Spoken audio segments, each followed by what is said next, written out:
গোপাল দেখাই মা, তুমি রেইনকোট বাবা, রেইনকোট মাকে দাও। এই মরাগুলোকে বদলে করে যায়। কটা গোপাল, দুটো গোপাল, একটা গোপাল দাও একটু আগে।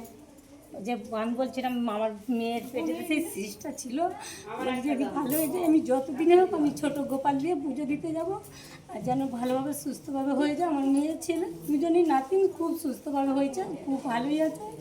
এইটাই আমি কৃষ্ণকালী মায়ের কাছে মানসিক করছিলাম যে আমি যতদিনে উঠে আমি ছোটো গোপাল দিয়ে পুজো দিয়ে যাবো। আমার বাক্সিদানি এসেছি, বাক্সিদানি হাওড়া জেলা থেকে। 13 বছর পর বাচ্চা এসছে, মানত করে 1 মাস মানত করেছিলাম, তারপরে দি গোপাল হয়েছে। না মেয়ে আছে, এবার বলে নি জানো মা, মেয়ে পাওয়া যাচ্ছে না, ভালো হয়েছে রে মেয়ে নে ছিলাম, তাই মায়ের কাছে হয়েছে। ভালোই রাখে, যেন সুস্থই থাকে, এইটুকুনটাই মায়ের কাছে।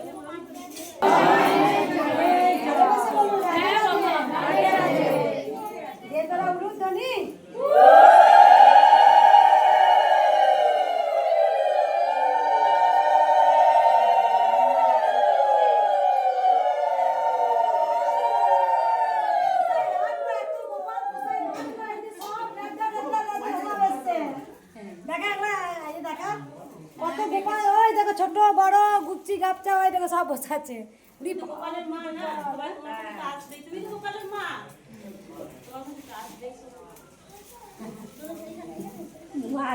মা দুটো কথা বলতে যাই, আধ্যাত্মিক কথা বলবে। যদি কথা বলবো, হ্যাঁ মা। গোপালের রামলালা তিনি ছিলেন, তিনি আছেন, তিনি থাকবেন। শুধু আমাদের ভক্তি লাগে, কি বলে না, ফুল দাও, আমাকে এটা দাও, আমাকে মায়ের চরণ থেকে দাও না।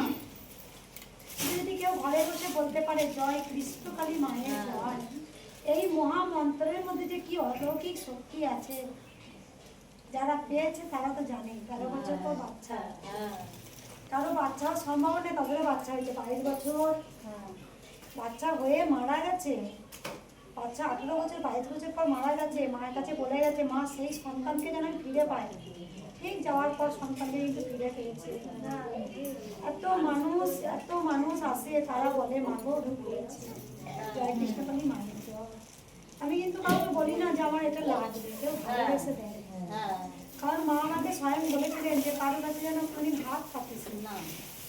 আমি দেখেছি, সত্যি করি, আমি না চাইতেই তো হয়েছে। মায়ের মন্দিরের জন্য, মায়ের মন্দির করেছিলাম, মন্দিরটা হয়ে গেল, তো হয়ে তো গেল।